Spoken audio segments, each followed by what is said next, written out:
and you will have to answer questions on what you hear.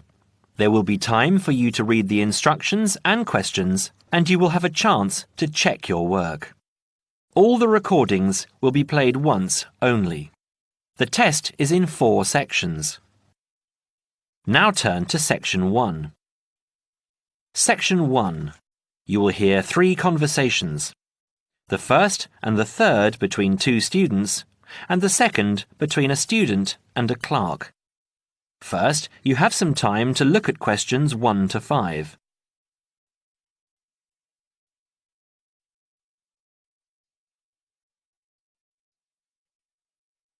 Now we shall begin. You should answer the questions as you listen, because you will not hear the recording a second time.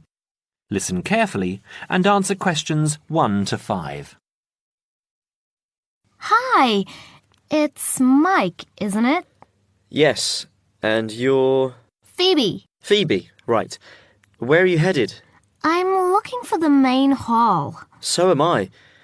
Are you going there to register for next year? Yes, I was told to go to administrations and fill in an application form. That's what I'm about to do. I went to information and they told me it was at the end of this corridor. Then we have to turn left and immediately right. That should lead us to the exit, where opposite we should find the entrance to ground level main hall. It's a big old red building. From there we need to go to the first level and then follow the signs. Apparently it's the second office opposite the foyer. It would be pretty hard to miss. That sounds easy. It shouldn't be too hard to find. Well, since we're both heading in that direction, let's go together. Hopefully it won't take too long. I haven't had anything to eat and I'm starving. Me too. Well, how about I go to the canteen and get us something while you make your way to the main hall? I'm sure there's going to be quite a wait. There always is. I can meet you there. Sounds like a good plan. What do you want me to get you? How about a chicken and salad roll and a drink? Okay. What if they don't have a chicken and salad roll? Anything similar, like ham and salad, or just plain salad and cheese. Oh, and don't forget the drink. I feel so dehydrated. No problem. What type of drink? I don't know. How about a Coke? No, nothing like that. Something healthier. An orange juice? They're usually full of sugar unless you get it freshly squeezed. Water? Yes, that's perfect. Here, take 2 pounds. That should cover it. If it's more, I'll give it to you when you get back. I only have a 20, and you know that they get cranky if you give them large notes. Okay. See you in 5 minutes. Before you hear the second conversation, you have some time to look at questions 6 to 10.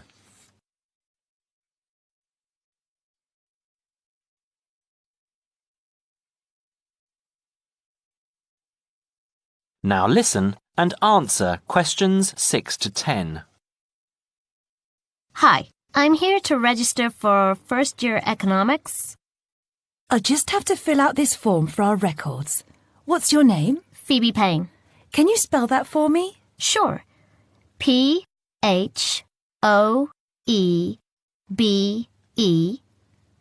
P-A-Y-N-E. Your address? 6 Wainwright Avenue. That's W-A-I-N-R-I-G-H-T,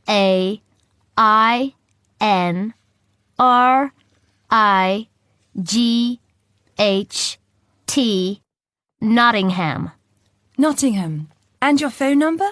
It's not connected yet. I've just moved in. Okay. When you get your phone connected, contact us.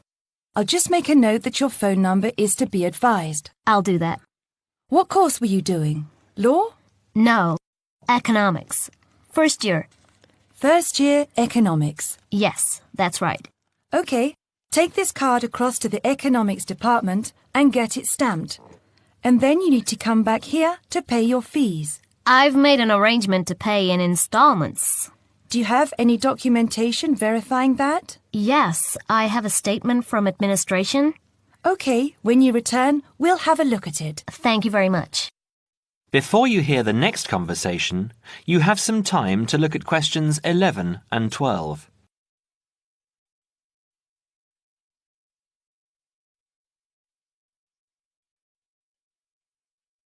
Now listen and answer questions 11 and 12. Here you are. It was quicker than I thought, but I have to get this card stamped and return here to organize my fees. That's good. It means that I won't have to wait long either. How did you get on? What with? Oh, the food. Well, there wasn't much left, so I got you a cheese and tomato sandwich and water. That's fine. Do I owe you any more? No, I need to give you back £3. But I only gave you 2. Oh, yeah. I thought you gave me a £5. OK, so we're square. So what do I have to do? Go to the desk and give your personal details. Then they'll give you a card that you need to take to your faculty. What's your major? Environmental science. OK, so you'll have to take the card to the environmental science faculty and get the card stamped, return to administration in the main hall, and organize your fees. And that's it? Yes, that means you're registered. Then we receive a letter with the details of our course where we'll be informed to go to the notice board or online to find out when and where our lectures are. OK. Let's have this bite to eat first. That is the end of section 1. You now have half a minute to check your answers.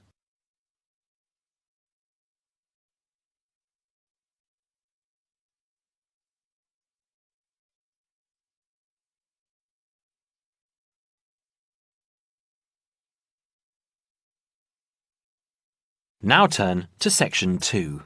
Section 2. You will now hear a speaker talking about student loans. First, you have some time to look at questions 13 to 21.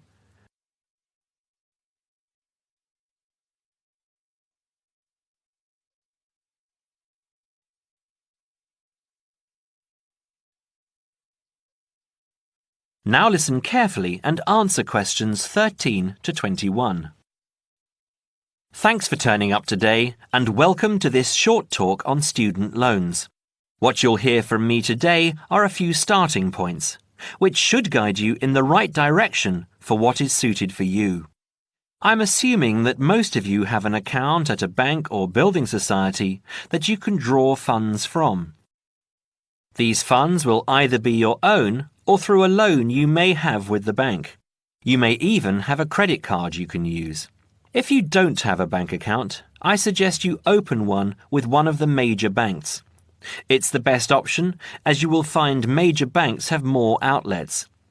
Within the city and in close proximity to the university are HSBC in City Plaza, Barclays in Ragdale Square, National Westminster in Preston Park, and Halifax in Hope Street.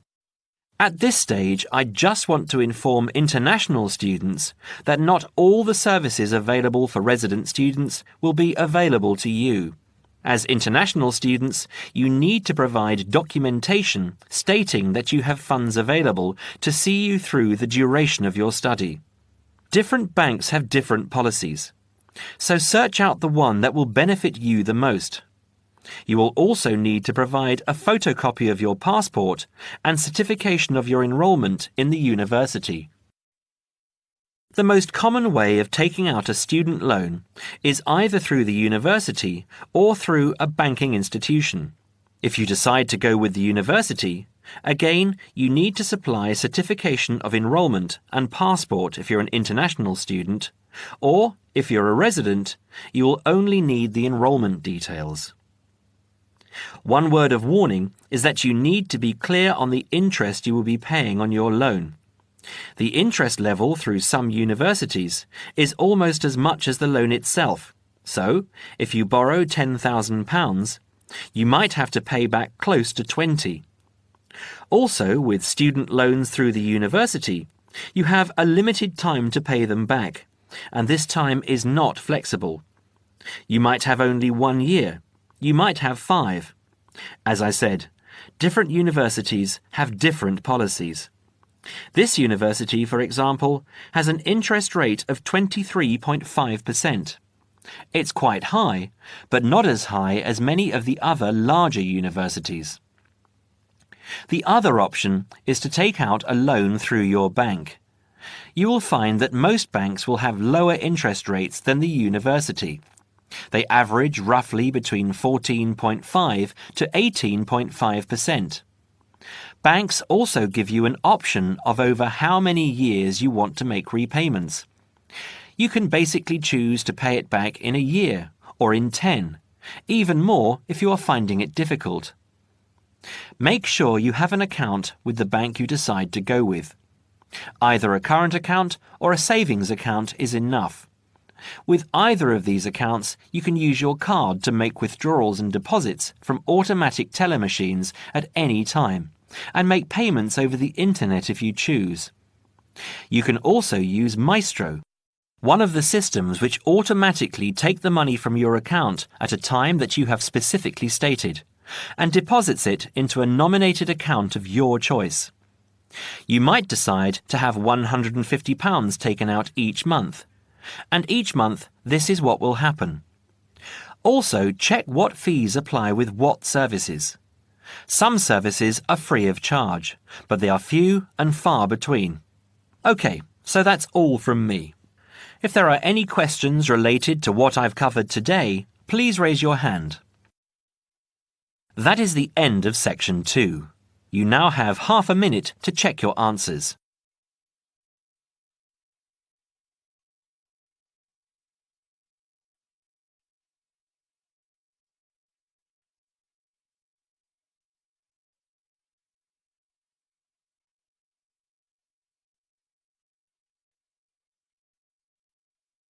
Now turn to section 3.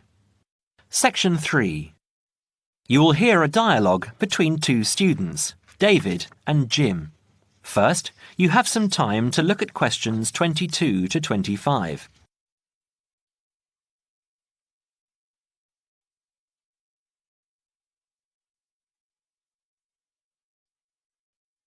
Now listen carefully and answer questions 22 to 25. Hi, Jim. Hi, David. I'm glad I found you. I've got a topic for our presentation next month. What is it? I thought it would be a good idea to talk about glass and how it's recycled. That doesn't sound very interesting. That's what I thought, but it is. Did you know that glass has been around since as early as 4000 BC, when glass was used in the Middle East as a glaze to decorate beads? Is it really that old? Yes, and by 1550 BC, coloured glass vessels were widespread and used for cooking and drinking. The earliest known clear glass is a vase found in Nineveh in Assyria, dated from around 800 BC, which is now in the British Museum here in London. You know, I think I've seen that. I was at the British Museum a couple of months ago with Lisa. We don't realise how valuable glass was. It wasn't used widely back then. Until the 18th and 19th centuries, glass was very expensive and was used for limited applications, such as stained glass windows for churches. Large-scale glass manufacturing began with the Industrial Revolution, with the mass production of glass containers beginning at the onset of the 20th century, and glass light bulb production automated in 1926. How expensive? I don't know.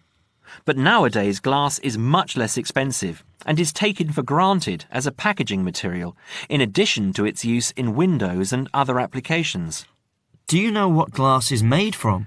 New glass is made from a mixture of 4 main ingredients: sand, soda ash, limestone and other additives.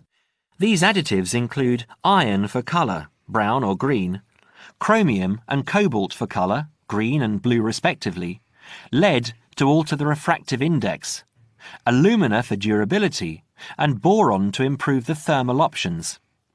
Annually, total glass use in the UK is estimated at around 3.6 million tonnes. Before you hear the rest of the conversation, you have some time to look at questions 26 to 31.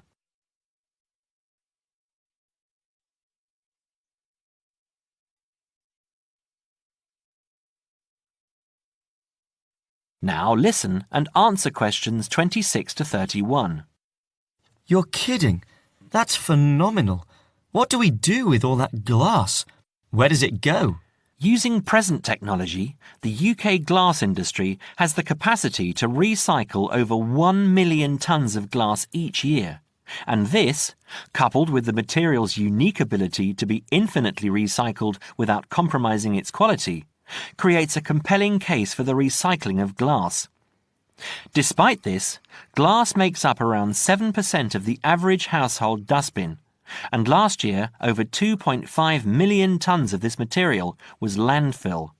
How can glass be recycled? It can be recycled indefinitely as part of a simple but hugely beneficial process, as its structure does not deteriorate when reprocessed. In the case of bottles and jars, up to 80% of the total mixture can be made from reclaimed scrap glass, called cullet. What's it called? Cullet. C-U-L-L-E-T. Cullet from a factory has a known composition and is recognised as domestic cullet. From bottle banks it is known as foreign, and its actual properties will not be known. Recycling 2 bottles saves enough energy to boil water for 5 cups of tea. You know, I wouldn't mind a cuppa now. Did you know that recycling reduces the demand for raw materials? There is no shortage of the materials used, but they do have to be quarried from our landscape. So from this point of view, there are environmental advantages to recovering and recycling glass. For every tonne of recycled glass used, 1.2 tonnes of raw materials are preserved. Recycling also reduces the amount of waste glass which needs to be used as landfill. I know. It's a social conscience we all need to have. Taking part in recycling the waste we produce makes us think about the effects we are having on our environment and enables us to contribute towards a greater level of sustainability. It's not all about economics, you know. I'm sure you're right, Jim. That is the end of section 3. You now have half a minute to check your answers.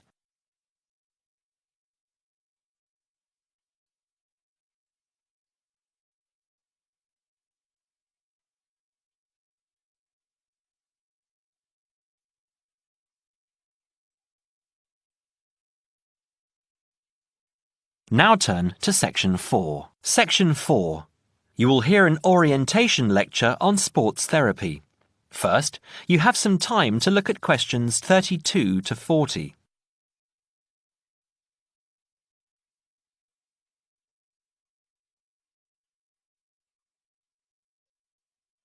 Now listen carefully and answer questions 32 to 40.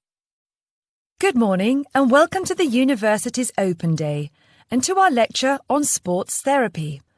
There are 2 good reasons to be here.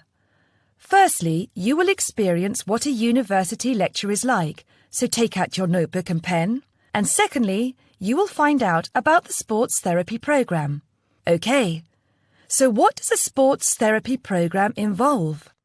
Everybody in today's society knows the impact sport, health and fitness makes on the population's physical and mental health. Studying at Kent will develop your understanding of the ideas and issues within the sports therapy, health and fitness industries. Sports therapy is one of the fastest growing careers within the sports sector. The programme teaches you all the specialist knowledge you need in order to work within these industries. This includes scientific aspects such as anatomy and physiology and sports psychology. You learn how to design training programs and lifestyle profiles for a range of clients and to understand the role of sports promotion and event management. The degree also covers the treatment and prevention of sporting injuries and the importance of referral programs. There will be a full description of these subjects for you available at the door when you leave this lecture. Now, just to talk a little about teaching and assessment. The programme involves taking part in and designing practical sports sessions, lectures, small group seminars and private study. On average, you have 6 lectures, 3 practical sessions and a 1-hour-long seminar per week. and you also spend additional time developing your teaching and theoretical knowledge in real-life situations. At Stage 1, the first half of the year is assessed by 100% coursework and observed assessments. A majority of the modules also have written exams within the final half of the year, with the rest practically assessed. Stage 2 and 3 assessment varies from 100% coursework to a combination of examination and coursework, usually in the ratio 50-50, 60-40, or 80-20. You're probably wondering what career paths you can take once you've completed this degree. Well, careers can vary from employment in health and fitness clubs, sports injury clinics, sports development within local authorities, or with national governing bodies of sport, working in community leisure or sports attractions, self-employed personal trainer or sports therapist. There are some requirements you need to fulfill to enter this course. International students can qualify with the following: school certificates and higher school certificates awarded by a body approved by the university, matriculation from an approved university, with a pass in English language at GCSE O-level or an equivalent level in an approved English language test, passing one of Kent's foundation programmes, provided that you meet the subject requirements for the degree course you intend to study, or an examination pass accepted as equivalent to any of the above. In order to enter directly onto a degree course, you also need to prove your proficiency in English, and we ask for one of the following: average 6.5 in IELTS test, minimum 6.0 in reading and writing, Grade B in Cambridge Certificate of Proficiency in English, Grade A in Cambridge Advanced Certificate in English, a pass overall in the JMB/NEAB test in English for overseas students, with at least B in writing, reading and speaking modules, a TOEFL score of at least 580 written test or 237 computer test. If you haven't yet reached those standards, Kent runs a foundation course for international students, which gives you a year's academic and language training before you begin on your degree. Right, that's about it. Any questions? That is the end of Section 4. You now have half a minute to check your answers.